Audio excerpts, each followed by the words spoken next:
Bom, então nós vamos passar a palavra agora a Maria da Graça Costa, que é psicóloga, educadora popular e ecofeminista, que vem aqui propor algumas reflexões sobre as questões levantadas a partir do filme que a gente acabou de exibir, o Cowspiracy. Tá? Então, obrigado. Obrigada, Fábio. Obrigada ao NIS e ao laboratório. Eu estou muito feliz por estar aqui. Queria pedir desculpa porque eu cheguei atrasada, porque, enfim, né, trânsito e a cidade hoje está mais caótica do que o normal, que já é bastante caótica. E, bem, né, o Fábio me fez o convite assim, um pouco para falar da minha experiência a partir de algumas articulações, né, do veganismo, com algumas articulações que eu tenho tentado fazer mais na prática. Bom, obviamente a gente, né, não existe prática sem teoria e vice-versa, mas assim muito mais no âmbito, né, de algumas conexões que eu tenho tentado fazer em intervenções de trabalho, né. Então vou falar um pouco desse lugar. E, bem, né, antes de tudo, eu queria saber quem aqui é vegano, quem já tem essa sensibilidade.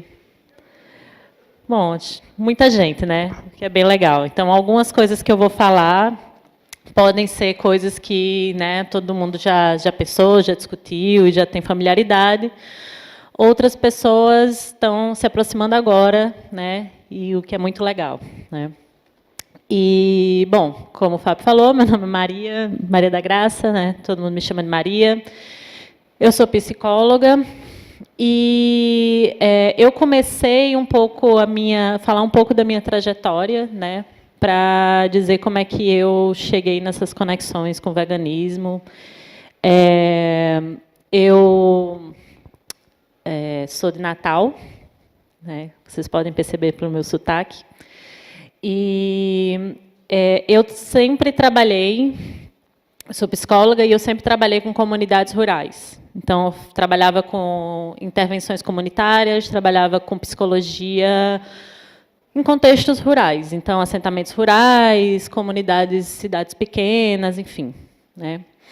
E a questão da alimentação era uma coisa importante para mim, mas o veganismo, a causa animal, isso não eram grandes questões. Eu até pensava, nossa, acho que eu nem gosto tanto de comer carne, posso um dia virar vegetariana e tal.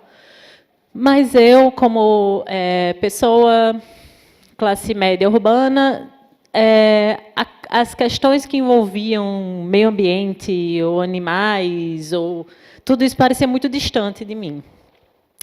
Até que eu comecei a trabalhar em assentamentos rurais. E aí, quando eu comecei a trabalhar em assentamentos rurais,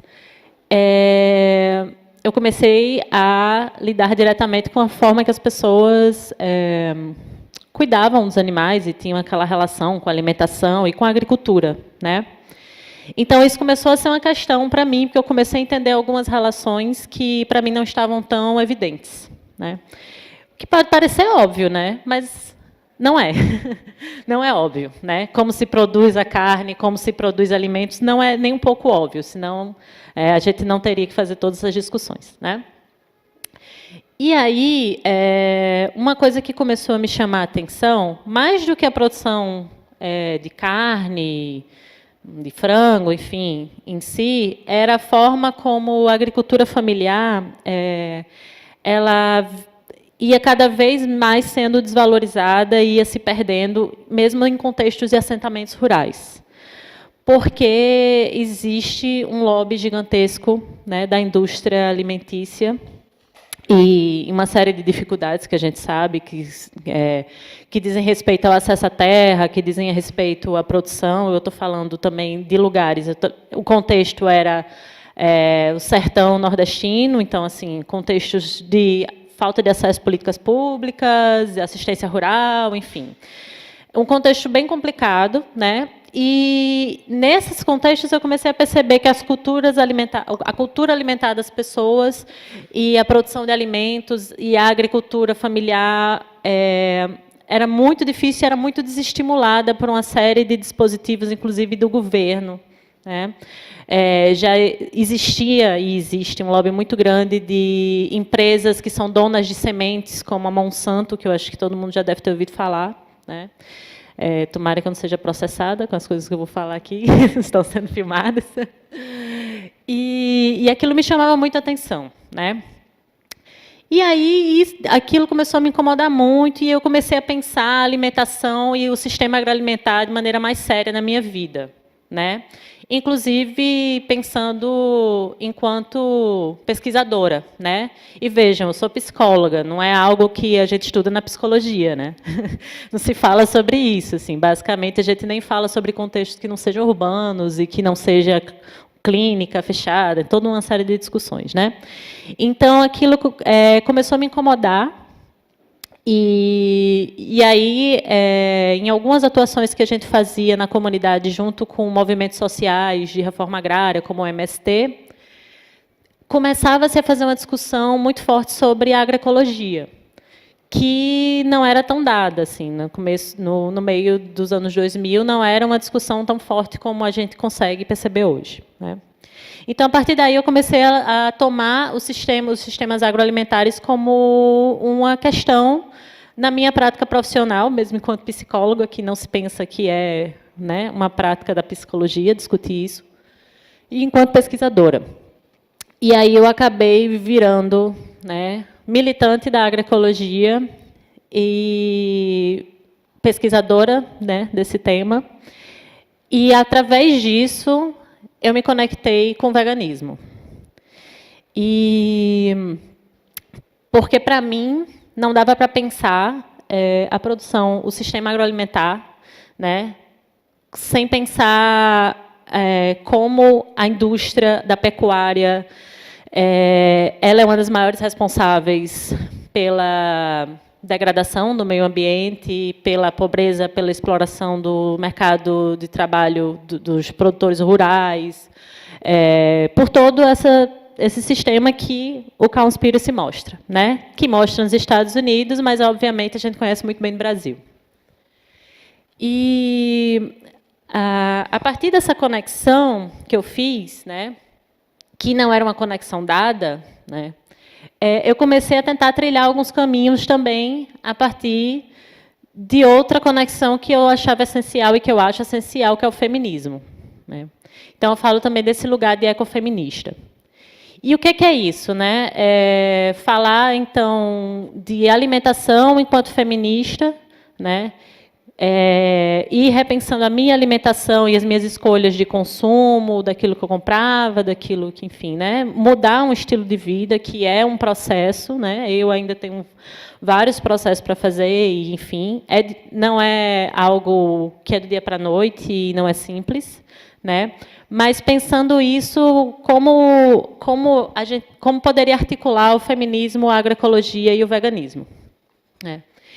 E aí eu comecei a pensar isso na minha prática, né?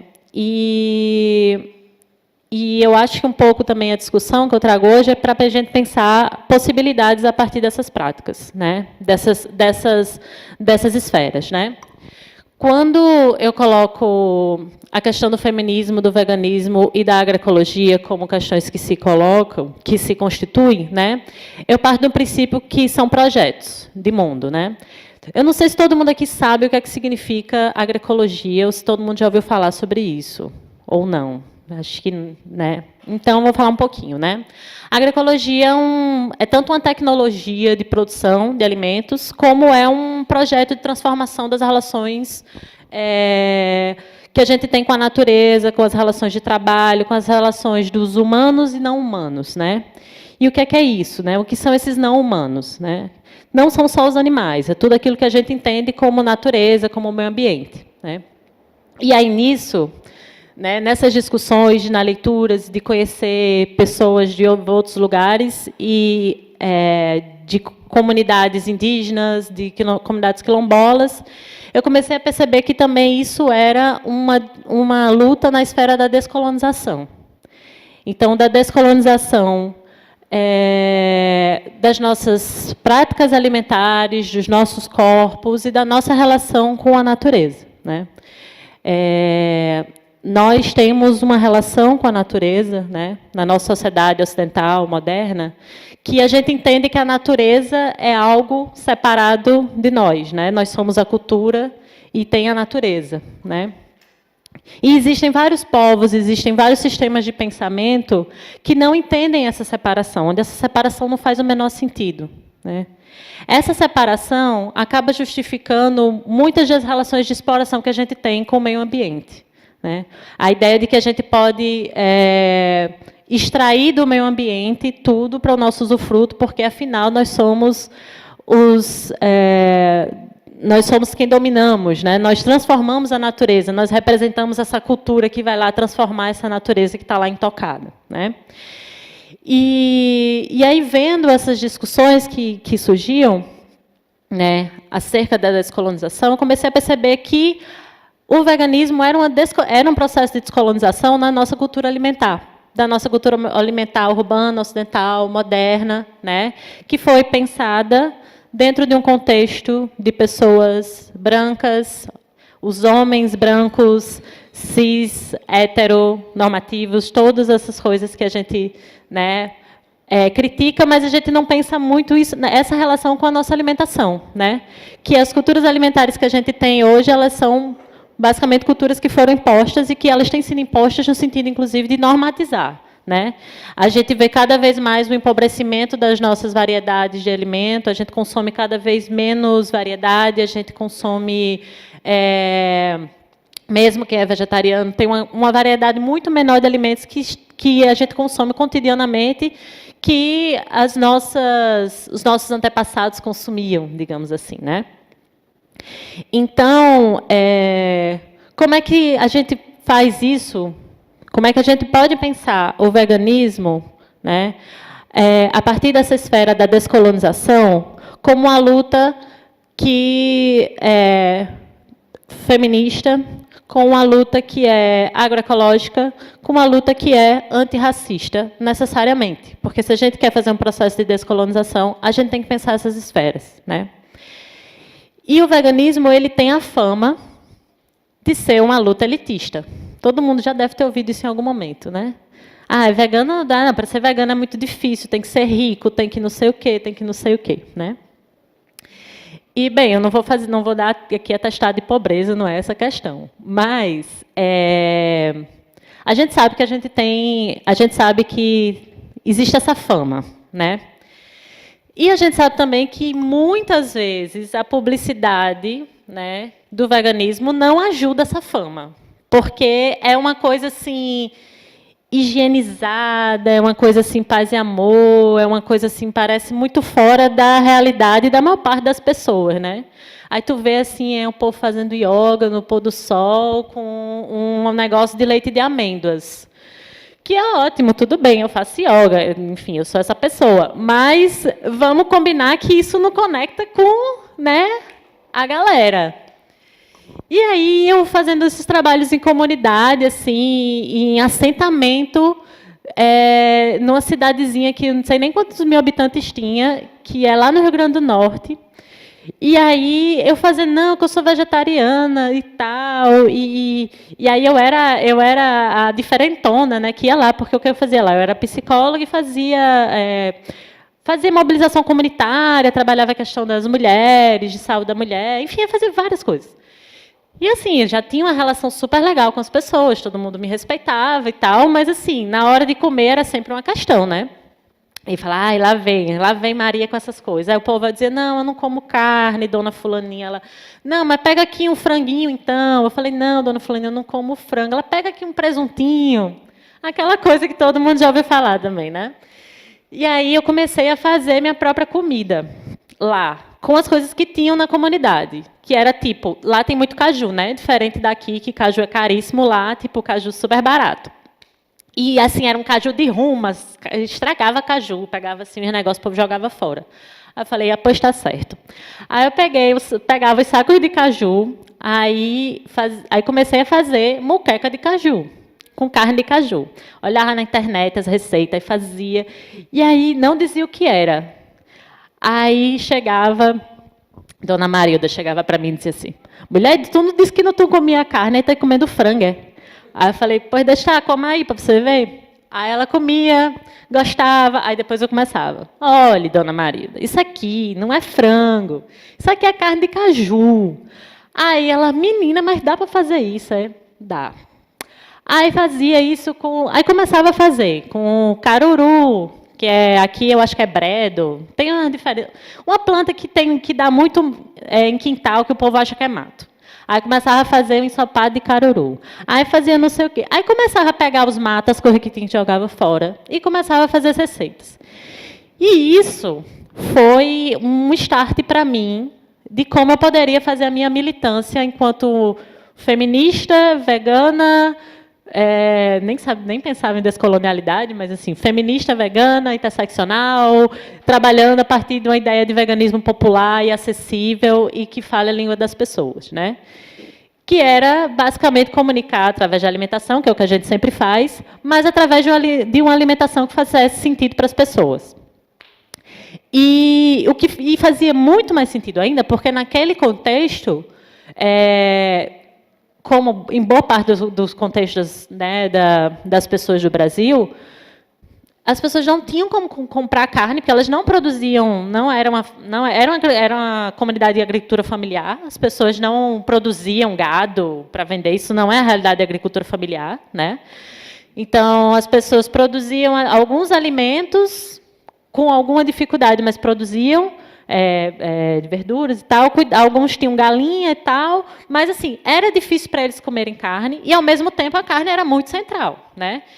Imagina, agricultores que acordam às 4 horas da manhã para ir para a roça. É óbvio que a carne é uma coisa muito central na vida das pessoas, porque tem uma ideia de que carne é força, né? E que eles precisam de força para poder trabalhar. E aí, eu comecei a fazer essa atuação, pensando como é que a gente podia fazer essa relação entre o desperdício que eles tinham de comida e a dificuldade que eles tinham, como eles dobravam o trabalho para poder comprar carne no supermercado que tinha na cidade, que só para ir no supermercado eles tinham que pegar a bicicleta e pedalar cerca de meia hora só para chegar no lugar mais perto, né? E esse mercado que tinha assim a variedade zero e que as coisas que eram acessíveis para essa galera era tipo tudo da pior qualidade.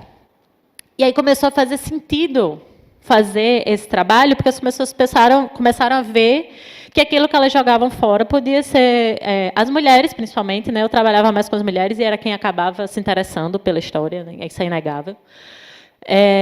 Elas começavam a ver, e elas até brincavam que elas enganavam o marido delas, porque os cabas não sabiam que aquilo não era carne, e aí elas iam fazendo, aí o caba, isso é gostoso, não perguntava muito o que era, assim, era melhor do que ficar fazendo, por exemplo, uma semana inteira só de ovo, porque, enfim, às vezes as pessoas não tinham condição financeira de comprar carne, e então tinha que fazer ovo, mas não podia deixar de ter naquela cultura alguma coisa de origem animal, né? Então,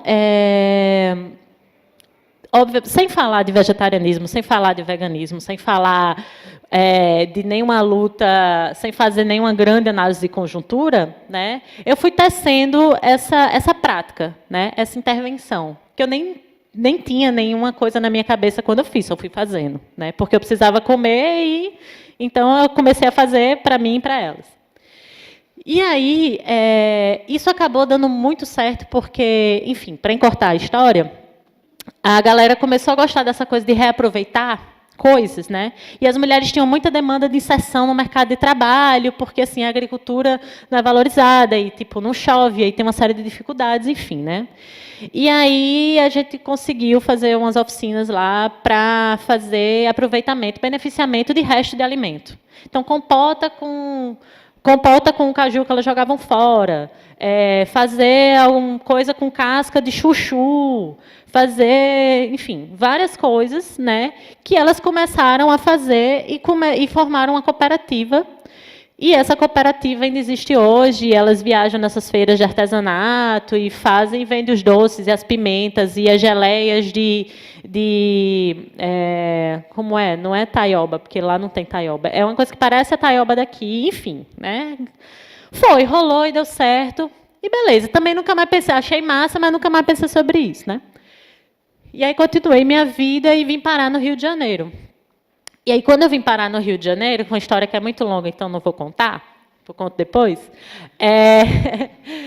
eu meio que caí de paraquedas em alguns projetos, né, de agricultura urbana. Caí de paraquedas não, eu fui procurando, né, porque eu sou dessas. E aí comecei a procurar, né, agroecologia na cidade, porque, enfim, né, tem que existir isso aqui. E aí, obviamente, existe, né?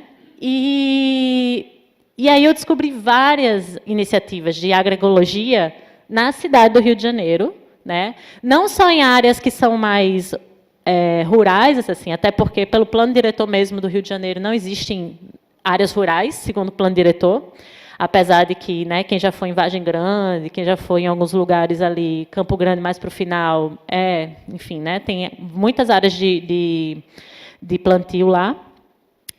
E aí, nessas experiências, né, de agroecologia, principalmente em algumas favelas daqui do Rio, né, principalmente a minha atuação hoje é muito mais, principalmente no Complexo da Penha, que fica ali, né, na Zona Norte. Eu fui para fazer outra coisa, não tinha nada a ver. Eu fui assim para ver a agroecologia, para ver a mobilização das pessoas de uma organização que funciona lá, que é o CEM, que é o Centro de Educação Multicultural, que é uma organização super legal. Mas eu ia trabalhar também em mobilização comunitária para pensar saúde e tal. Só que, obviamente, quando a gente começou e as pessoas começaram a chegar lá, e a Clínica da Família, o NASF, né, começou a chegar lá com várias demandas em relação à alimentação. Porque dona fulaninha está hipertensa, porque não sei quem está com obesidade. E aí, assim, né, não sei se vocês conhecem o conceito de desertos alimentares, né? Mas, mesmo quem não conhece, o conceito é meio autoexplicativo, né? Um conceito que ele surgiu nos Estados Unidos para pensar as comunidades que não têm acesso à variedade de alimentos. E aí tem vários estudos que mostram, né, e esse conceito está chegando no Brasil há alguns anos, que mostram que a relação quanto menos poder aquisitivo tem a população da comunidade, menos variedade de alimentos essa comunidade tem acesso. Então, basicamente, a maioria das comunidades pobres, elas têm acesso a alimentos só em mercadinhos, e esses mercadinhos têm uma variedade muito pequena, né? E aí a gente vai ver, a variedade são alimentos ultraprocessados, com muito açúcar, né?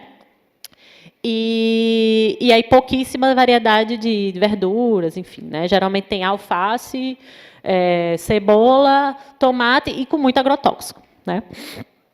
E aí essa demanda surgiu, e aí nessa comunidade específica, chegava a galera e falava assim, não, beleza, chegava para a nutricionista, né, do NASF. Não, tudo bem, eu sei que eu tenho que melhorar minha dieta, tal, só que como é que eu vou fazer se eu não tenho onde comprar isso aqui, que a senhora quer que eu come? A senhora me disse aqui que eu tenho que comer brócolis, que eu tenho que comer couve, que eu tenho não sei o quê. Só que onde é que eu vou comprar isso? Onde é que eu acesso isso? Mesmo não chegava nem na questão financeira, do tipo, não tenho dinheiro para comprar isso. Era muito mais tipo, eu não tenho como acessar isso, né? E aí, mais uma vez, a gente se viu, né? Eu me vi junto com os meus companheiros tendo que pensar como é que a gente vai fazer estratégias de chegar junto nessa galera e falar uma coisa que faça sentido, né? E sem precisar, e não necessariamente fazer uma intervenção falando dos agrotóxicos e não sei o quê, mas assim, a gente precisava primeiro construir uma ponte das pessoas com a alimentação, elas entenderem que aquilo era para elas, e que uma vez que elas entendessem que aquilo era para elas, como é que a gente vai fazer isso acontecer, né? E aí, o pessoal dessa organização, que é o CEM, tem uma companheira que é a Ana, que é maravilhosa, que ela começou a pensar várias estratégias de tipo, bom, a gente vai chegar junto a essa galera com comida de qualquer jeito. Então, eles têm um sistema agroflorestal, que é um sistema que é mais integrado, que ele não se baseia na monocultura, enfim, né, que é um pouco o que mostrou aí que mostra no Cowspiracy no final, né, de um sistema agroecológico de produção. E aí ela pegou essas coisas e começou assim, a gente vai criar algumas estratégias. A primeira dessas estratégias vai ser fazer uma feira na favela. Só que, né, o que a organização produzia no quintal não era suficiente para suprir a variedade de coisas que, enfim, né, você tem que se oferecer numa feira. E aí eu estou falando de alimentos orgânicos, tá, gente? E aí, o que ela fez? Ela conversou com os produtores de uma feira, a Feira de Olaria, que é uma feira orgânica, que acontece ali no Parque Ari Barroso, e falou assim, olha, galera, seguinte, tem a xepa da feira, vocês vão jogar fora. Vocês me dão a xepa, eu compro a xepa de vocês a 25 centavos, e eu vou revender essa xepa na favela por 50 centavos. E aí ela começou a subir com a xepa da feira orgânica, com mostarda, almeirão, brócolis, couve. E aí a galera pirou. E a galera pirou muito, porque não só as pessoas, diferente do que se diz por aí, né, como o Dória falou, que pobre não tem cultura alimentar, que pobre só quer saber de comer qualquer coisa, né, o absurdo total do absurdo.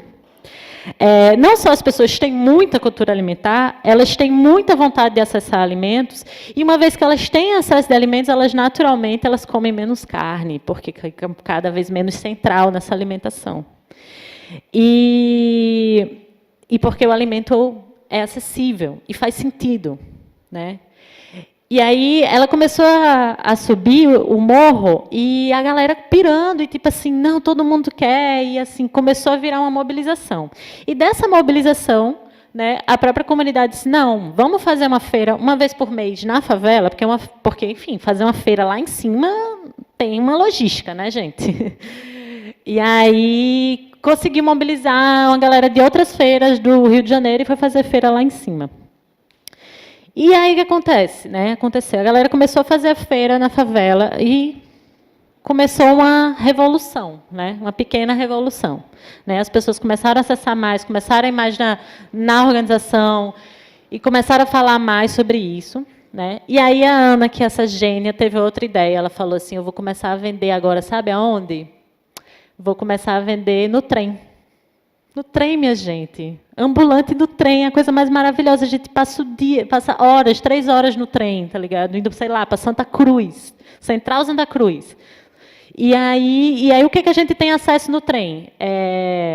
Como é aquele chocolate lá? Kit Kat, Bala House, só açúcar, só ultraprocessado, né? Só belezinha. E aí ela começou a vender, né? E disse que foi aquela coisa, um alvoroço, né? Ela falou, inclusive, que foi essa semana a primeira vez que ela vendeu. E ela falou que foi um alvoroço total. E aí tem um cara no trem que tem, em algumas feiras, tem um cara que vende. Ela já estava me falando empreendedorismo, né? Tem um cara na feira que vende terra de compostagem, né?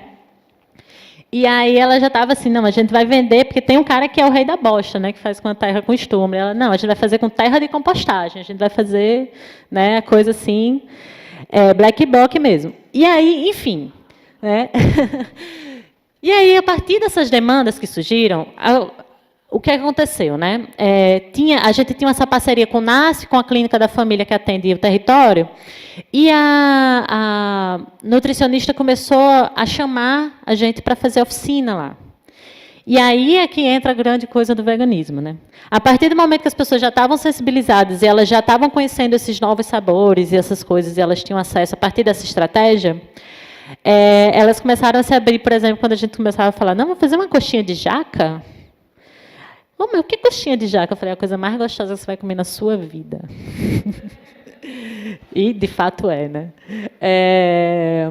E aí a gente começou a pensar uma cozinha de transição agroecológica, né? Uma transição vegana agroecológica, que é uma cozinha que não é Bela Gil, mas também é uma cozinha que não é 100% junk, né? É uma cozinha que a gente consegue, aos poucos, inserindo algumas coisas, né? E isso tem feito muito sentido, né? E aí eu falei isso tudo para dizer assim, qual é a conexão, então, entre agroecologia, feminismo e veganismo? Toda. Toda. Porque não tem como a gente pensar de forma desassociada os processos de opressão que as mulheres, que as pessoas pobres, que as pessoas negras, que as pessoas, né, que os animais não humanos, né, e que a natureza, entendida enquanto um conceito, né, o que é a natureza, sofre, né? São opressões que elas se constituem mutuamente. Inclusive, eu lembro, tem uma imagem que eu trouxe, que é aquela imagem que todo mundo já deve ter visto, né? Especismo igual a racismo, igual a sexismo, né? Que é uma imagem que é uma imagem que a gente tem que pensar a respeito dela, porque a gente usa muito essa imagem, né? E ela é uma imagem problemática. Por quê? Porque quando a gente coloca assim racismo, especismo, sexismo, né? Então é um homem negro, é uma vaca e é uma mulher branca, né? Quem aparece, né, no sexismo, ou seja, é sempre uma mulher branca, né? E aí tem uma discussão muito importante de feministas negras, e eu acho que a gente tem que discutir com isso, porque isso é uma coisa que a gente tem que pensar seriamente a respeito enquanto militantes, né? De que olha, o movimento vegano não dialoga com as interseccionalidades, o movimento vegano não dialoga com as formas diferentes que essas opressões elas se constituem. Então, nessa linguagem aí, as mulheres negras não aparecem, porque é como se as mulheres negras nem fossem mulheres, né? Então, tem uma série de coisas que a gente tem que pensar muito calmamente, muito profundamente, quando a gente está pensando na nossa militância vegana. Assim. Popularizar o veganismo é a única forma da gente ter, mesmo que minimamente, um impacto, né, efetivo, não só enquanto movimento e discurso macro, mas muito mais o que eu acho que a gente consegue, principalmente nessa atual conjuntura, no trabalho de formiguinha, no micro, atuando em comunidades e trazendo o veganismo, muitas vezes sem nem falar de veganismo, mas fazendo essas conexões, né? Fazendo possíveis conexões. Então, eu acho que é muito importante a gente começar a pensar isso seriamente, né? Acho que a gente tem que criticar algumas esferas do movimento vegano que ele não consegue dialogar com isso, ele não consegue fazer esse debate interseccional, ele não consegue pensar, por exemplo, como de fato essas opressões elas se constituem mutuamente, né? Como algumas pessoas sentem isso de outra forma, e principalmente a gente tem que mudar a linguagem que a gente chega com as pessoas, né? Nossa abordagem que a gente chega, né? Obviamente que fazer coxinha de jaca é uma abordagem que tem 100% de garantia, porque é, né? Maravilhoso, né? E aí eu acho que o filme, só para fechar e falar do filme, que eu nem falei nada, e eu preparei 1000 coisas e falei totalmente diferente, porque eu sempre faço isso. Eu acho que esse filme é muito importante, assim, é um filme muito interessante para a gente trabalhar, é um filme que conecta com as pessoas, que, enfim, faz sentido, né? Conjunturalmente essas pessoas a gente consegue entender, assim. Tem uma série de críticas ao filme na internet, de alarmismo, enfim, né? O que importa, eu acho, do filme não são os dados. Esses dados estão aí, tem muitos relatórios da ONU. A gente sabe que a pecuária ela é a grande responsável pelo desmatamento no Brasil. A gente sabe o impacto da pecuária nas questões climáticas. Mas eu acho que uma coisa que esse filme, ele não faz tanto, e que no Out the Health, né, que é o filme que vai ser dos mesmos diretores, né, que eu não sei se Que Saúde é Essa, não sei o nome em português, mas também está no Netflix, que ele começa a fazer essa conexão a partir de pensar como é que essa indústria, né, e a indústria de produtos alimentícios, porque comida é uma coisa, produto alimentício é outra, né? O lobby que as indústrias de produtos alimentícios têm, né, na questão da saúde, né, no lobby da saúde, como é que essa indústria se conecta mutuamente, né? Quais são os impactos disso na saúde das pessoas e, principalmente, qual é o impacto disso, dessa produção desses alimentos, principalmente na saúde das pessoas mais pobres, né? Então, é um filme bem interessante porque ele faz essa conexão, né? E que eu acho que o mais importante de tudo é a gente tem que partir de uma ética, né? Independente de quais são as questões que estão aí colocadas no sentido de se a gente está fazendo isso pelo clima, se a gente está fazendo isso pela saúde. Quando me perguntam por que você não come, né, produtos animais, eu falo porque eu não acho que nenhum ser vivo existe para me servir. Ponto. Né? Eu acho que não existem vidas matáveis. Eu acho que nenhuma vida deve ser matada. E tudo que eu puder fazer para que isso não aconteça, eu vou fazer. Né? E quando eu falo nisso, eu também penso assim, quando eu falo nisso, às vezes eu penso, inclusive, muito mais amplo do que os animais não humanos. Né? Os rios, as montanhas, enfim, né? O mundo é sujeito de direito. Né? O meio ambiente tem que ser sujeito de direitos também. Né? Então, é uma ética, é uma outra ética para pensar a vida, é uma outra visão de mundo, né? Que eu acho que a gente tem que trazer para a nossa vida, porque aí sim, quando a gente parte dessa ética, a gente consegue fazer todas as interseções e a gente consegue perceber como todas as opressões estão conectadas, né? Desde as opressões de gênero, de sexualidade, e interespécie, racial, enfim, né? Não tem como a gente... E, principalmente, o capitalismo, né? Que é quem que consolida tudo isso. Então, assim, né? Não tem como pensar o veganismo sem pensar a luta anticapitalista, né? Então, e não tem como pensar a luta anticapitalista sem pensar o veganismo como um projeto de sociedade, né? O veganismo e a agroecologia como projetos sociais, né? Como projetos de construção de uma sociedade que queremos, né?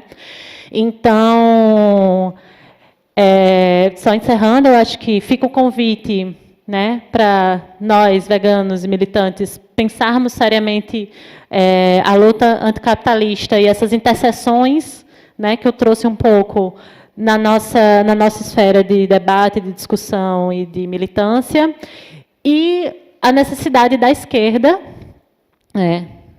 supondo que, acredito que todo mundo aqui seja, estou partindo desse princípio, e a necessidade que a esquerda tem de levar esse debate a sério, porque a gente vê esse debate sobre a produção do sistema agroalimentar, a gente vê a Via Campesina, o MST, algumas organizações de esquerda trazendo esse debate, mas ninguém pauta seriamente o veganismo como um projeto, ninguém pauta seriamente o veganismo de forma macro, como um projeto de sociedade, quais são os impactos disso, né?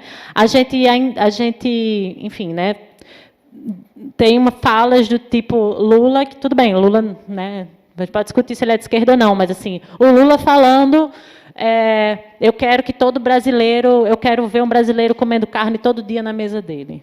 Ô Lula, né? Assim você não ajuda, cara. Porque o brasileiro, ele se lasca todinho, mas ele come. Agora, quais são as consequências disso? Quais são os impactos disso, de fato, na manutenção, inclusive, da pobreza das pessoas, né? Como é que isso ajuda esse sistema de manutenção das pessoas e de manutenção das opressões, né? Então, a gente tem que pautar isso seriamente na esfera micro, mas também na esfera macro, o veganismo como um projeto, né? Um projeto possível. Eu acredito que é bem possível. Então, eu acho que é isso. Falei para caramba. É isso.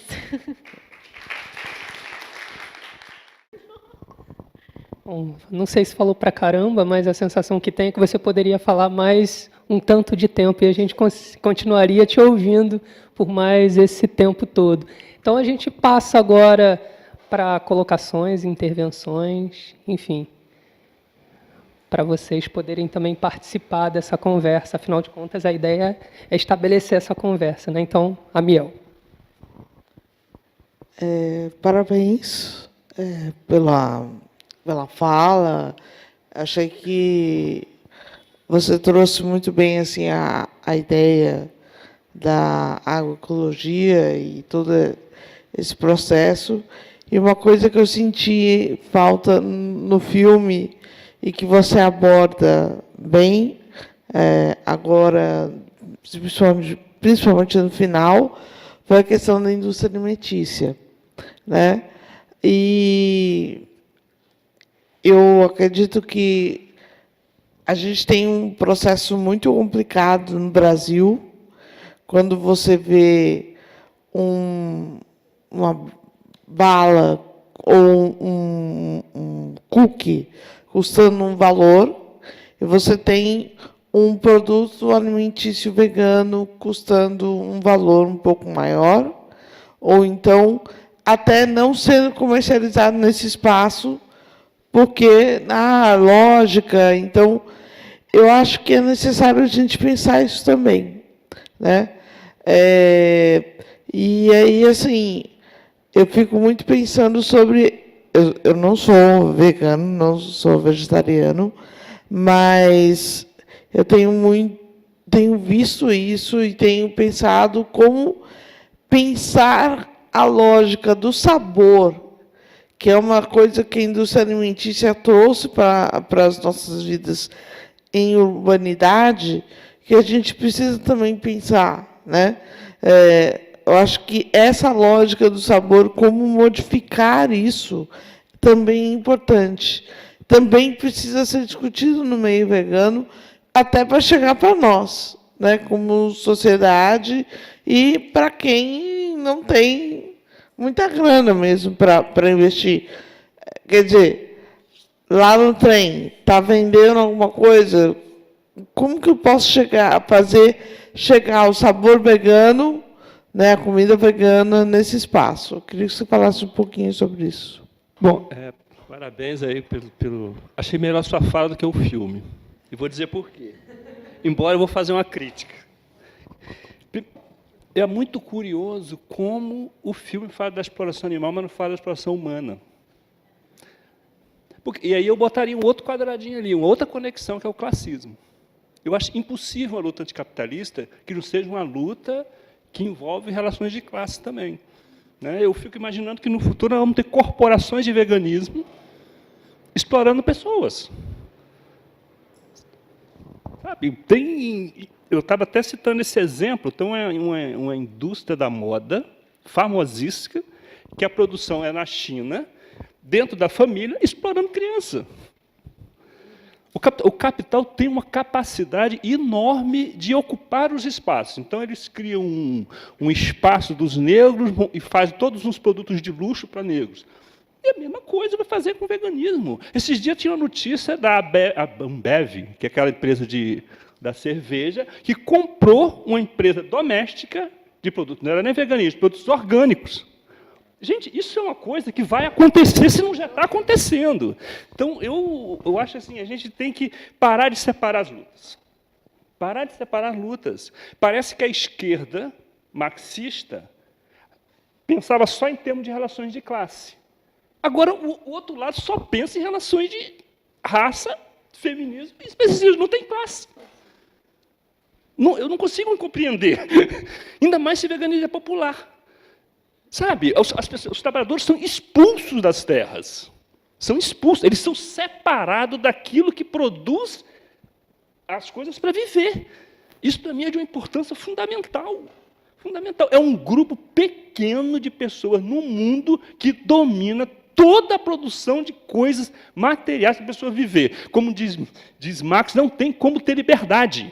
Liberdade para massa é liberdade de poder ler, de poder assistir filme, porque você tem garantido as condições materiais das pessoas. Se você não garantir as condições materiais, não pode falar em nada disso. Marx lutava o tempo todo por tempo livre. Era a luta dele. Não era o trabalho, era o tempo livre. É o tempo que eu tenho garantido a condição material que eu posso fazer o que eu quiser. Eu ia citar uma frase dele, mas vai ser politicamente incorreto, porque ele dizia assim, que eu pense de manhã, que de tarde eu brinco, que de noite eu pesque. Não vou tirar o pesque daí, mas, de qualquer maneira, é isso que ele queria. Se todo mundo trabalhasse 4 horas em produção material, O resto do tempo, as pessoas podiam fazer o que quisessem da vida, porque elas tinham comida, tinham roupa, essas coisas. Enfim. Bom, a gente pode passar então para você e depois a gente abre novamente. Primeiro, bom, existe comida vegana no trem, paçoquita. É a única que eu como. A Ana, então, essa experiência da Ana, ela está começando agora, né? Foi a primeira semana que rolou, assim, ela me deu esse feedback que foi, eu até falei, eu quero ir a próxima vez e tal, tem uma... Enfim, essa organização, né, que é o Centro da Educação Multicultural, eles têm... A pegada da galera de fazer agricultura urbana, agroecologia urbana, né? Então, elas organizam feiras, fazem parte do CONSEA, que é o Conselho de Segurança Alimentar do município do Rio de Janeiro, propõe políticas públicas, mas, enfim, faz atuação de guerrilha mesmo, enfim, né? Negocia com Deus e o mundo na favela, que vocês já imaginam quem seja, enfim, faz de tudo, sabe? E ainda toca o espaço, toca a produção, que é trabalho pra caramba, né? Então, e sem dinheiro, né? Então, assim, essa é uma estratégia que eu acho genial mesmo, assim, tipo, vender alimento, conseguir acessar as pessoas no trem, os trabalhadores que estão ali explorados, e que é uma grande questão, né? Eu acho que eu realmente não falei a palavra classe, mas quando eu falo interseções, para mim, já respondendo as duas ao mesmo tempo, para mim, interseções, obviamente, classe, porque inclusive, quando a gente fala de racismo no Brasil, tem um grande viés de classe, porque um maior contingente de pessoas, né, negras, enfim, né, em relação de exploração. Então, não tem como não pensar. E é claro que quando as pessoas chegam e falam, você é vegana porque você consegue se organizar, ou porque você tem dinheiro, eu falo, dinheiro eu não tenho, mas, de fato, eu me organizo.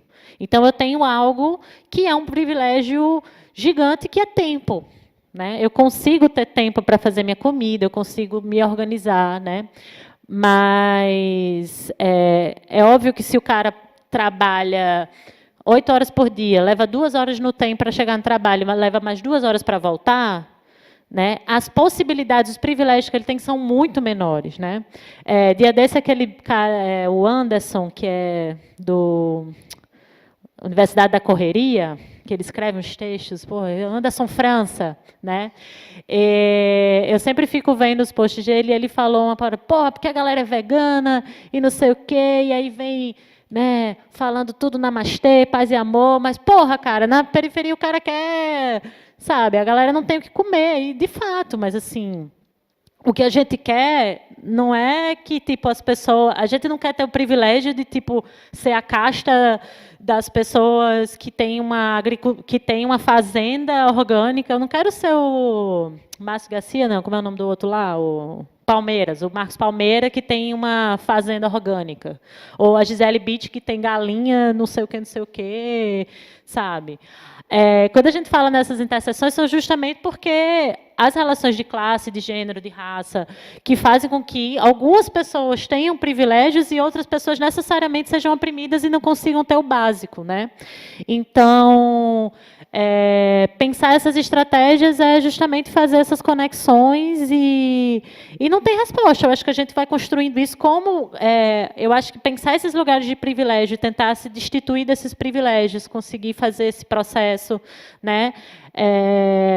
É um primeiro passo, né? Pautar essas coisas politicamente, pautar essas questões macro, pautar essas questões a partir dessas relações com exploração dos trabalhadores é outra questão importantíssima. E por isso que eu falo, inclusive, da conexão da agroecologia, porque assim, a agroecologia não é produção orgânica. Tem essa coisa que se fala muito, então é agroecologia porque você gosta de produto orgânico e tal. Não, uma coisa tem nada a ver, quer dizer, bom, obviamente, tem muito a ver com a outra, mas não é isso, né? A agroecologia é um projeto de produção do sistema agroalimentar, não só de alimentos, inclusive, né? É um sistema de produção que ele não se baseia na injustiça social e na exploração do meio ambiente e de outras pessoas. Então, se o cara tem uma mega fazenda orgânica, o cara não está fazendo agroecologia. O cara tem uma fazenda orgânica, ele está fazendo um agronegócio de orgânico. Né? O cara da Mãe Terra, o cara da... Ih, gente, vou ser 1000 processos agora. Toda essa galera não é agroecologia. A galera está fazendo outra história. Está fazendo dinheiro, como o cara falou. Sustentabilidade, para ele, é lucro. Né? Então, quando eu trago essa questão de que eu acho que o veganismo e a agroecologia são lutas que têm que andar de mãos dadas, é justamente porque são lutas que deveriam pensar... Bom, a agroecologia pensa um mundo sem exploração, apesar de que nem toda a agroecologia é vegana, né? Tem pessoas que, enfim... Mas, de maneira geral, a agroecologia ela pensa em produções de relação de trabalho e de produção de alimentos que não tenham exploração do meio ambiente, e o veganismo deveria fazer essa discussão, porque nem sempre faz, né? Muitas vezes faz só a discussão de se eu posso comprar, então está tudo certo. E é, obviamente, uma discussão de classe, é, obviamente, um viés de classe, e a gente sabe, e por isso mesmo a gente tem essa fama de ser, enfim, um movimento de gente branca, de classe média, que é muito privilegiado. Tanto que quando a menina... quem é a Thalita? Gente, sou péssima de nome. Né? A Thalita maravilhosa, que escreveu um post muito simples e muito tipo, sou vegana pobre, sou vegana e moro na favela, sou vegana negra e moro na favela. Pô, mulher negra e favelada.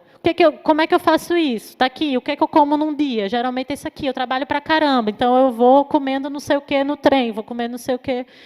Então, só que as pessoas têm que entender que isso é para elas também, né? Então, antes da gente, inclusive, a gente faz essa pauta, como é que vai chegar, e os produtos e tal, mas eu acho que antes disso, as pessoas têm que entender que isso é para elas, não é uma parada tipo Gisele Bündchen, não. Assim, não é uma parada que é impossível e é feito para pessoas nessa casta iluminada de pessoas superiores. Não, que isso é feito para todo mundo, que, na real, isso faz parte de sair dessa relação de opressão, né? Então, acho que a coisa é até anterior. Como é que a gente fazer essa discussão que dê o clique e todo mundo entenda que isso é para mim, né?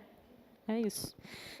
Um pouquinho a parte do Amiel também, né? Na verdade, que ele falou dos sabores, né? Na verdade, as pessoas que comem carne, elas não têm uma variação muito grande de sutilezas na percepção dos sabores, porque elas comem carne, e a carne é um troço que, geralmente, elas põem um sal, põem na frigideira e já foi. Quando você se torna vegetariano e quando você se torna vegano, você aprende sutilezas que antes não existiam. Né? Então, a percepção dos sabores veganos ela é muito mais explorada. Né? A questão é que, de fato, os seres humanos eles mantêm a menor idade durante muito tempo. Né? A gente é meio que nem criança, só quer comer do mesmo.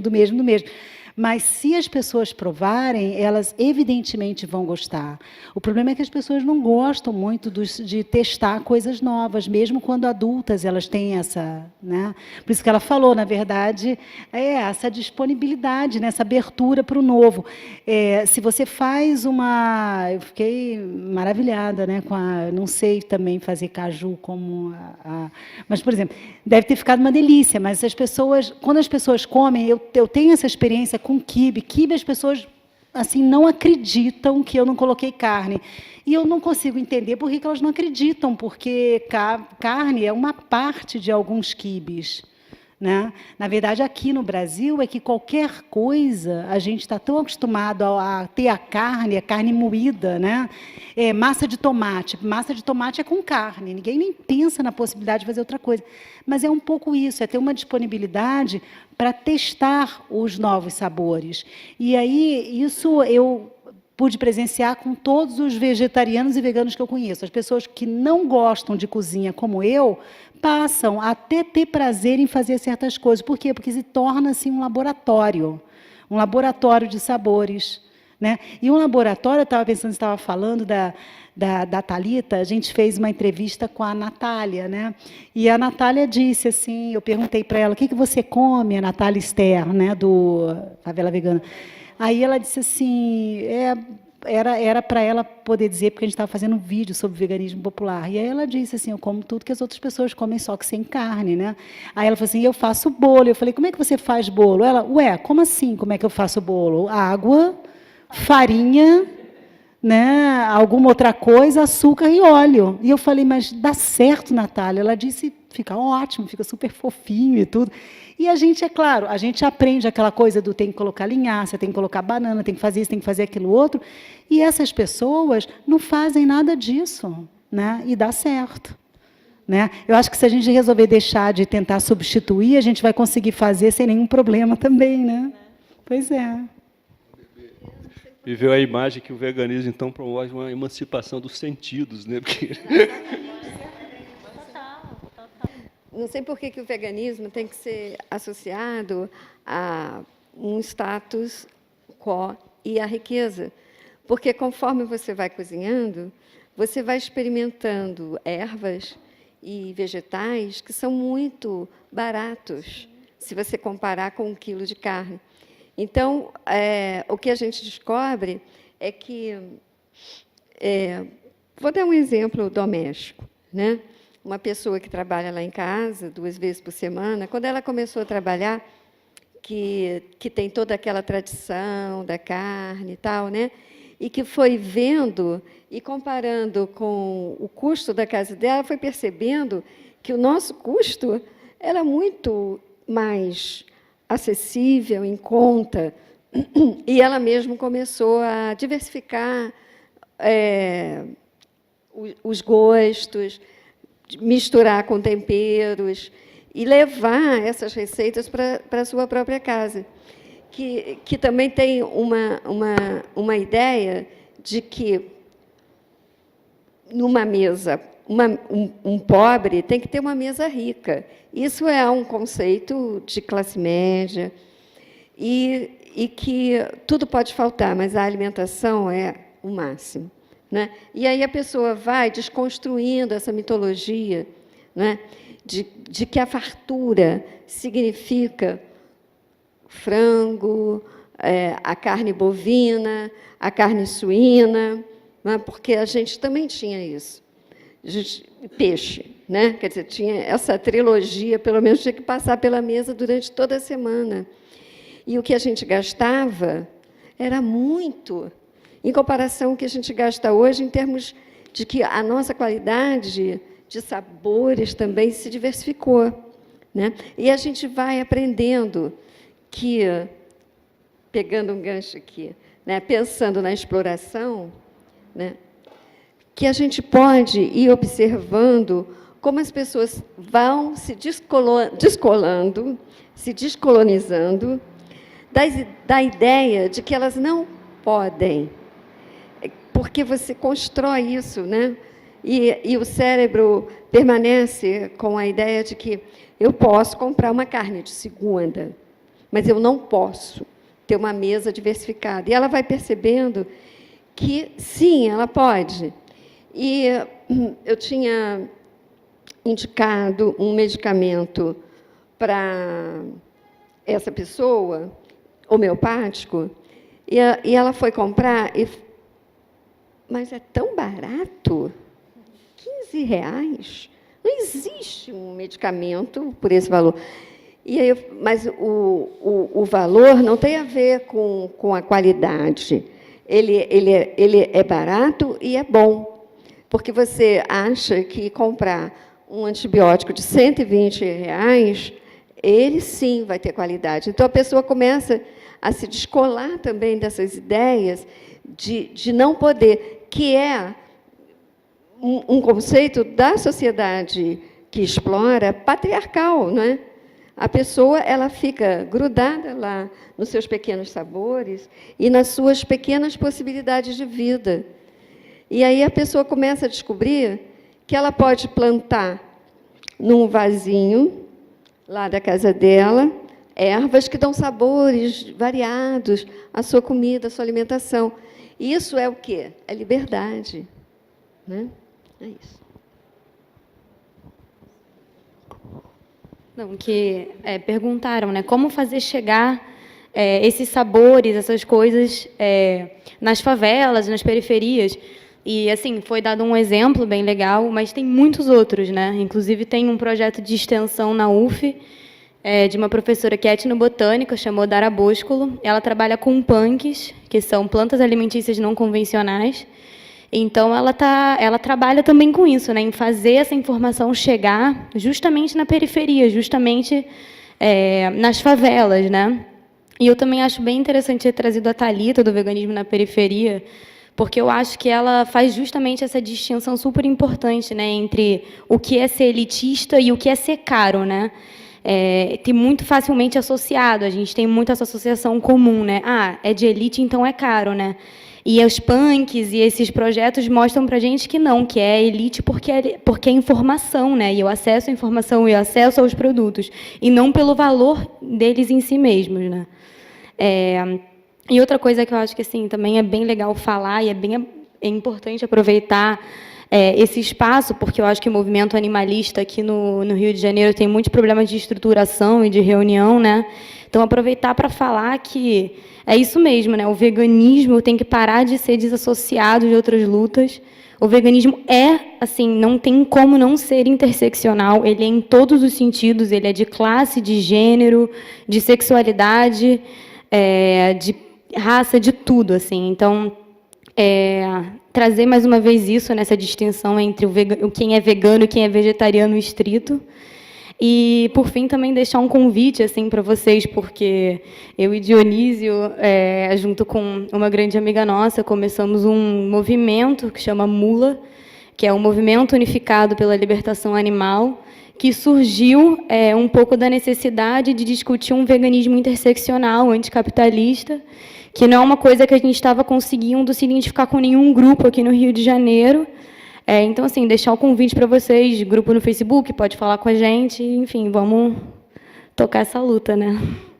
Não, então, só que você falou das punks, né, que eu acho que são as plantas alimentícias não convencionais, né, e que é uma experiência maravilhosa, assim. Eu já conheci algumas coisas, assim, de ver...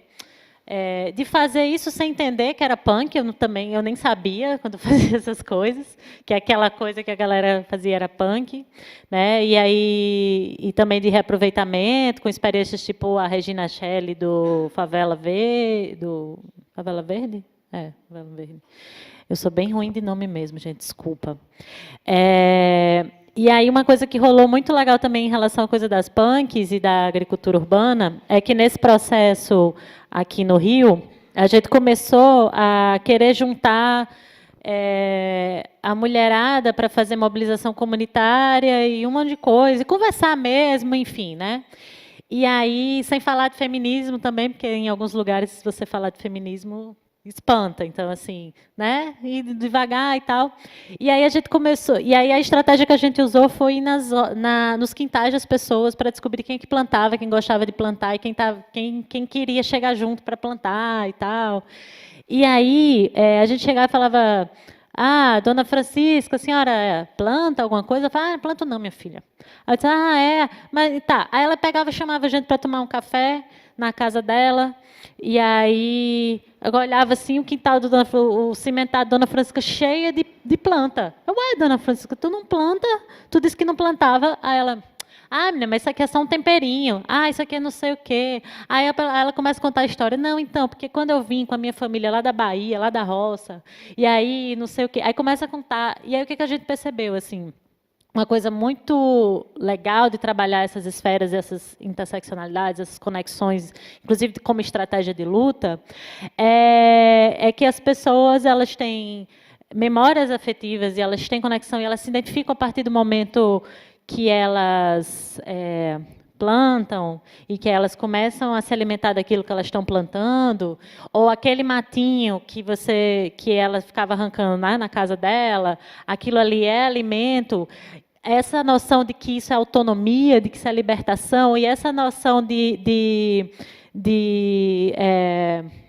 uma palavra que eu acho, enfim, empoderamento, no sentido de que, poxa, eu estou fazendo aqui, eu tenho esse poder de fazer meu próprio alimento e tal. Isso é muito revolucionário, sabe? E, a partir disso, a gente consegue pensar em várias estratégias de luta, de discussão, em várias conexões assim possíveis. Então, não tem, é realmente isso, assim, como a gente conseguir tecer isso, assim, conseguir trazer isso e fazendo essas conexões e esse trabalho de formiguinha que muitas vezes é ir para o quintal das pessoas, né? É ir para o quintal das pessoas e conversar e mostrar que não é nada, que não é caro, que é possível, que na verdade é bem mais barato, né? É bem mais saudável, assim, essa coisa, essa questão do sabor, né? Como a gente é colonizado nos nossos sabores, né? O açúcar, as farinhas, enfim, né? Que tem milhões de estudos, essa discussão já é dada, né? De como isso é viciante. A gente tem uma indústria da publicidade muito forte, a gente tem um lobby das grandes indústrias, das grandes indústrias alimentícias muito forte. Só para ter um dado, em 2014, tem uma estimativa que o Congresso recebeu doação de cerca de 500 milhões de reais da indústria de produção de alimentos, né? Desses 500 milhões, 315 milhões o primeiro lugar era a JBS, né? A JBS. O segundo lugar era a Coca-Cola e o terceiro lugar era a McDonald's, né? E todas as tentativas que o Brasil, por exemplo, a Anvisa, né, em 2016, em 2006, a Anvisa tinha um projeto de regular a publicidade de alimentos, desses produtos, né, açucarados e tal, e a indústria alimentícia entrou com um lobby gigantesco, né, derrubou todos os projetos, disse que houve doação para o STF, enfim, né, eu não vou falar porque está sendo gravado. Mas existem aí, está aí na internet, vários dossiês sobre como a indústria, né, tem um lobby e financia basicamente a nossa política, né? Então, assim, e financia a Rede Globo, e financia todas essas grandes organizações que, inclusive, colocam, cada vez mais a gente vê uma discussão de que um discurso de que não, exercício físico é a prioridade, não, o açúcar não sei o quê, porque se você fizer exercício físico, e umas dietas que estão aparecendo e que estão muito populares, que é low carb, que é uma fobia de carboidrato, que eu nunca vi isso, porque agora é paleo, e aí o saudável é comer muita carne e não comer carboidrato. E, enfim, e isso vende, isso é publicidade do health, é fitness, né? E essa publicidade pega, gente, isso pega muito. Então, em todas as classes sociais, né? Então, a gente, né, tem esse lobby gigantesco que também é uma frente, é um desafio muito grande, né? Porque a gente está lutando com gente que, inclusive, né, é quem decide o país, basicamente. Você falou da história da valorização da agricultura familiar. E eu vivi um pouco dessa vida, né? Quando eu morava em São Paulo, a casa que eu morava tinha muito dessa prática das punk e etc. E a casa em si parou de comprar em supermercado.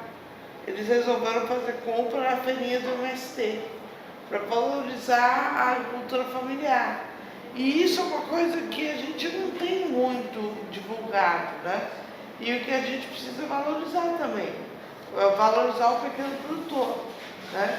Da agricultura familiar, que é importantíssimo e precisa resistir. É um comentário só. Então, primeiramente, parabéns. E eu queria fazer 3 comentários. O primeiro é em relação ao sabor e a forma que eu acho que eu entendi mais ou menos o que você quis trazer. É que, assim, algo que é bem interessante é um canal no YouTube, eu acho que, não sei se já ouviram falar sobre Vegetariango, que é, assim, um exemplo, linguiças vegetais, carnes vegetais, porque, assim, pelo menos quando eu falo para alguma pessoa, eu sou ovo-lacto-vegetariana, a pessoa, nossa, mas como que você fica sem um hambúrguer? Como que você fica sem um churrasco? Então, acho que essa forma de levar para outras pessoas aquela forma visual, porque para mim não faz falta ver um frango ou uma carne no prato, mas tem pessoas que sentem assim, falta daquela imagem. Então, acho legal e está crescendo também essa coisa de ter aquela visão da carne, mesmo que para mim não faça diferença, mas para trazer isso para outras pessoas eu acho legal. E outro comentário também que eu queria fazer é em relação ao alimento orgânico, né, que a todo momento você está falando e tal. E, assim, pelo menos eu moro na Baixada, e eu não conheço nenhuma feira vegana, orgânica lá. Então, eu acho isso um grande problema, porque, assim, tá bom, vamos ficar sem carne, ótimo. Mas, assim, a gente vai se nutrir daquele alimento cheio de agrotóxicos, sabe? Eu acho que é um grande problema. E o outro é em relação a medicamentos, que até ela começou a falar de homeopatia e tal. E, assim, os testes em animais em medicamentos alopáticos é algo tão grande, assim, e é algo que, para mim, claro que, sendo vegana, a pessoa já vai ter uma diminuição dos problemas de saúde, mas também é um problema muito grande, assim, esses testes em animais, e eu faço farmácia. Então, eu vejo assim, eu não odeio a alopatia, sabe? Só que, assim, em certos momentos, vamos dizer, a quimioterapia é um medicamento alopático. Então, assim, eu acho muito complicado, sabe? Algo que vai tratar a gente, mas também é testado em animais. Não, porque você está falando da dieta, né? E, na verdade, eu me formei em medicina, embora hoje eu não exerça mais. E se tem uma coisa que o médico não sabe é a alimentação saudável. Ele sabe a alimentação para pessoas doentes, que é completamente diferente. Mas eu estava falando isso porque esses dias eu estava lendo uma coisa que eu achei muito curiosa. O cara falou assim, o ser humano não precisa de proteína. Ele precisa de aminoácidos essenciais, que é outra coisa. Eu acho que é uma coisa interessante isso. E aminoácidos essenciais, você tem vários alimentos, não só na carne. Porque tem muito essa ideia, eu preciso da proteína. Na verdade, eu não preciso da proteína, porque o organismo vai quebrar a proteína para ter os aminoácidos. E tem aminoácidos que eu produzo, eu não preciso de ingerir. Eu achei isso muito simples e quebra um pouco o paradigma, porque tem um pouco essa ideia mesmo. Não, então, Tá, calma, deixa eu não me perder.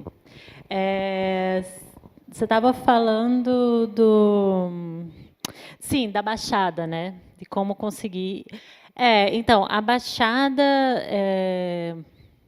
tem algumas iniciativas que eu conheço, mas confesso que eu não conheço tanto a Baixada. Também, assim, faz um ano que eu estou no Rio, então, né?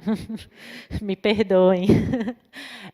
Eu sei que tem uma rede de consumo colaborativo, que se chama Rede Ecológica, da qual eu faço parte, que é uma rede que compra diretamente dos produtores de orgânicos, de produção agroecológica, né? Não são orgânicos, agroindústrias de orgânicos, né? De produção agroecológica, e que faz e que você é um coprodutor, então você tem um banco de horas, você contribui com a rede, né? E aí você tem uma taxa que você paga e você consome esses alimentos orgânicos.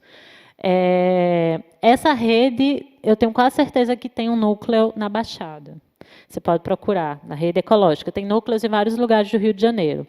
Mas é uma possibilidade, assim, se não existir, né, é uma possibilidade essa organização, a partir, né, de formar uma rede comunitária de comprar, se você não consegue produzir, se não existe uma produção local, que, enfim, né, nem todo mundo consegue, pode fazer isso, obviamente, de formar, de construir redes colaborativas de pessoas que podem acessar alguns produtores E aí, comprar diretamente desses produtores, com certeza os valores vão ser mais baratos, né? Inclusive, tem uma pesquisa do Instituto Cairós, de São Paulo, que eles fizeram uma pesquisa no Brasil inteiro, e eles compararam os preços de alimentos produzidos na agricultura convencional, nas feiras, nos supermercados, e aí eles compararam com os preços de alimentos orgânicos vendidos nos supermercados e vendidos nessas redes, comprados nessas redes colaborativas, né? E o que eles acharam era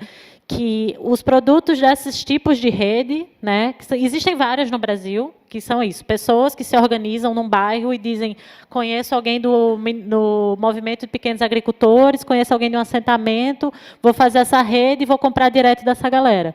Então, essas iniciativas, o que eles conseguiram mapear em todo o Brasil não, foram 10 capitais no Brasil, é que o preço sai igual ou uma porcentagem muito pouco, um pouquinho maior do que os alimentos nas feiras convencionais, os alimentos que não são orgânicos em feiras convencionais, né? Eu, por exemplo, esse domingo fui na Feira da Glória, gente, o alface na Feira da Glória é mais caro do que eu compro nessa rede orgânica. Então, assim, é absurdo, né?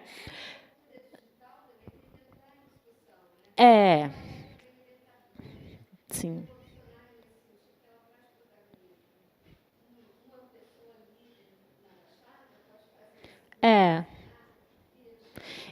E são possibilidades, né? Assim, que a gente de pensar. Eu acho que a internet é uma via, né? Não é só ruim, né? Eles não só roubam os nossos dados e nos manipulam. A gente também pode usar ela a nosso favor. Então, é uma possibilidade. Assim, esses grupos de compra coletiva são experiências que têm dado muito certo em todo o Brasil e eu acho que é uma possibilidade. A coisa dos remédios, da medicina. Eu moro com uma amiga minha que é médica e ela fala a mesma coisa. Ela fala, não entendo nada de alimentação. Enfim, ela se formou ano passado, então continua sendo, né, a mesma coisa. Ela não sabe quando a pessoa chega. Inclusive, ela fala assim, se as pessoas chegam no posto, ela é médica de família, se as pessoas chegam onde eu estou atendendo e eu não passo um remédio, elas ficam chateadas. Então, assim, toda a centralidade, né, dos remédios na nossa vida e como isso tudo está ligado, assim, esses lobbies que a gente fala o tempo todo, né? Como isso é forte, né?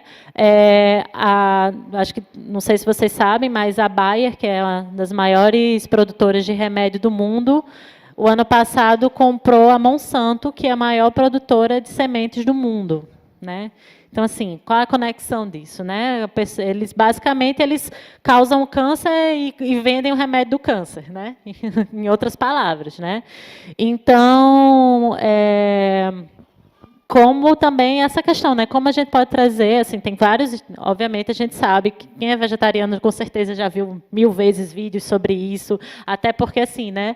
Quando a gente vira vegetariano, automaticamente a proteína começa, todo mundo perguntar, e a proteína, e a proteína, e a proteína? Eu, gente, como assim, né?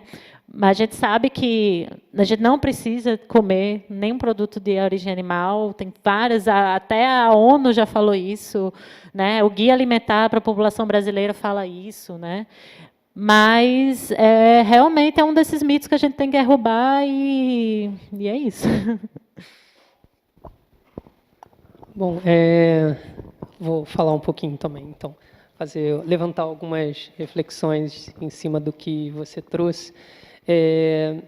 Bom, te ouvir é maravilhoso, me sinto muito contemplado pela sua fala, inclusive pelo estabelecimento dessas conexões que, de uns tempos para cá, tem sido muito cara a mim, né? Pensar um veganismo que não seja pura e simplesmente uma luta contra o especismo ou contra um paradigma antropocêntrico. Afinal de contas, no antropocentrismo há muito do androcentrismo também, né? Então, pensar o veganismo como você trouxe, assim, enquanto um projeto, né, na medida também que a gente identifica no especismo, no antropocentrismo, também um projeto, né, a gente coloca isso numa zona política de disputa de espaço, né? E pensar o veganismo como esse projeto que começa, se dá no ambiente, num primeiro momento, doméstico, né? E no ambiente doméstico, na cozinha, que foi um lugar sempre destinado a um sujeito que tinha gênero, que tinha classe, que tinha raça, isso é marcado na nossa história. Então, pensar o veganismo já é também incorporar na sua própria pauta todos esses elementos que estão na base de repensar o espaço de onde surge esse pensamento, né? A gente está falando de um lugar onde as pessoas ficavam enclausuradas, né? Mulheres negras, pobres, escravizadas, né? Essa é a história do nosso país, se a gente pensa a cozinha como um espaço a ser politizado, né? Então, pensar o veganismo como um lugar, né, um projeto que está saindo de um lugar que foi subalternizado, ou seja, um lugar que não produzia conhecimento, que é a cozinha, e a gente começa a pensar o veganismo como um projeto, quando a gente está lá na cozinha, cozinhando algum alimento, a gente também está pensando, né, afinal de contas, se a gente quiser incorporar as terminologias marxistas, o que vem no nosso prato, se a gente não está pensando sobre isso, a gente está num processo de alienação, né? Afinal de contas, então, alguém está pensando sobre o que a gente vai comer, né? Começar a pautar e politizar o prato, né? Não só o prato, mas aqui pensando ainda só a cozinha, politizar o prato também é uma forma não só de diagnosticar, mas projetar uma outra forma de se relacionar com aquilo que alguém está dizendo que a gente tem que ingerir, né? E dado que esse ambiente foi ocupado, né, por essas características subalternizadas na história, o veganismo ele traz para si necessariamente um aspecto decolonial, né, que é pensar essas intersecções que você trouxe. Então, eu me sinto muito contemplado, assim, e, de alguma forma, a sua fala coloca em xeque o que nós, dentro da universidade, estamos produzindo enquanto conhecimento que versa sobre esse tema, né? O que é pensar o veganismo hoje dentro da universidade, então? O que é elaborar uma ética animal? O que é pensar uma política animal, né? Eu acho que isso coloca em xeque também o tipo de produção. É uma produção acessível? Né? É uma produção que vai se comunicar com quem? Quem vai acessar esse conhecimento? Né? Porque se a gente coloca isso só como uma teorização, né, sobretudo nós da universidade, não incorporamos um caráter extensionista também nessas produções, e não só ampliamos a comunidade moral, mas ampliamos também a comunidade política, né? Quem vai participar desse debate, eu acho que a gente enriquece, né? Claro que isso torna o debate mais complexo, e muitas vezes a gente não quer, né? Porque complexificar o debate muitas vezes coloca em pauta a nossa produção de conhecimento, né? Que na maior parte das vezes é engessada e dialoga só entre pares, né? E estremece, na verdade, não só esse projeto antropocêntrico, androcêntrico, heteronormativo, classista, racista, mas estremece também a universidade enquanto produtor e que faz a manutenção, né, de todo esse processo de exclusão. Então, eu acho que foi colocado para nós, através da sua fala, né, um desafio de como pensar, então, o veganismo. A gente está fazendo esse evento aqui, né, mas o que a gente vai fazer a partir de agora? Né? O que é, de fato, produzir um veganismo popular enquanto teoria? Né? Como a gente vai dialogar? Como a gente vai produzir esse conhecimento? Né? Porque, do contrário, a gente pode reproduzir várias hierarquias que, no discurso, a gente combate, mas, no cotidiano, a gente não consegue, né, interromper esses processos. Então, acho que eu me senti muito contemplado, desafiado também com a sua fala, e acho que uma das possibilidades é essa, a gente ampliar o nosso espaço de interlocução, né, ouvir mais também, né, porque muitas vezes, quando a gente acessa determinados componentes, sobretudo da ética, a nossa tendência é sempre tentar mostrar para o mundo que eles estão equivocados, ou não só equivocados, mas que eles ainda não acessaram o conhecimento que a gente acessou, e como você bem destacou, né, o conhecimento também é uma forma de capital cultural e, portanto, é uma forma de produção e estabelecer e manter as hierarquias. Então, como a gente também está disposto a pensar esse veganismo a partir de outro lugar, né, não só daqui para lá, mas de lá para cá. E, na verdade, enquanto um rizoma, né, alguma coisa que se estabelece e se faz coletivamente. Né? Então, eu fico muito contente com a sua fala. Também estendo o convite. A gente aqui tem o NIS, que é coordenado pela Clara, que faz diversos trabalhos, que é assim, uma iniciativa pioneira na filosofia, sabe, que vai fazer 10 anos ano que vem já, e que vem fazendo um trabalho de militância na universidade, de pensar a justiça social, né, em diversos setores da sociedade, e a partir de diversos setores da sociedade. E também tem o LEA, que é o laboratório que eu estou coordenando, que é o Laboratório de Ética Ambiental, que tem promovido espaços, junto com o NIS, principalmente, como esse, assim, de reunir e tentar conversar para pensar outra coisa. E o LEA também ele tem uma proposta que é eminentemente ecofeminista, né, e desconstrutivista também. E a gente está se organizando na medida do possível também, diante dessa agenda que nunca permite que a gente tenha tempo, né, se encontrar para grupos de leitura. Eu gosto muito de chamar de grupos de leitura, ao invés de qualquer outra nomenclatura exigida pelo CNPq. Assim.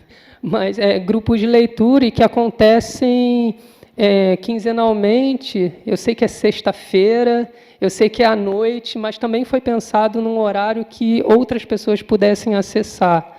Né? Eu sei que é cansativo ficar aqui até sexta-feira à noite. Normalmente, quem fica para ele já está na disciplina, que começa às 14h, etc. Mas também foi pensado isso. Assim, talvez a gente precise levar essa discussão para espaços, horários, onde sejam acessíveis para outras pessoas que não podem estar aqui 14h para pensar uma ética animal, né? Já a terminologia que afasta, né? Então, eu fico com as suas palavras e vou ecoando elas comigo e compartilhando também, contagiando as pessoas. Obrigada, Fábio. Assim, E é isso, fica aí o desafio. Acho que, enfim, várias conexões que vão ser feitas e construídas a partir disso. Politizar a cozinha é preciso, politizar os quintais é muito preciso. E a gente vai, né, construindo possibilidades. Então, fico muito feliz com o convite do NIS, do LEA. E é isso, gente. Vamos lá, seguindo. Agradecer, então, todo mundo que ficou aqui, em especial a Maria. E a gente se vê num próximo evento com algum tema instigante.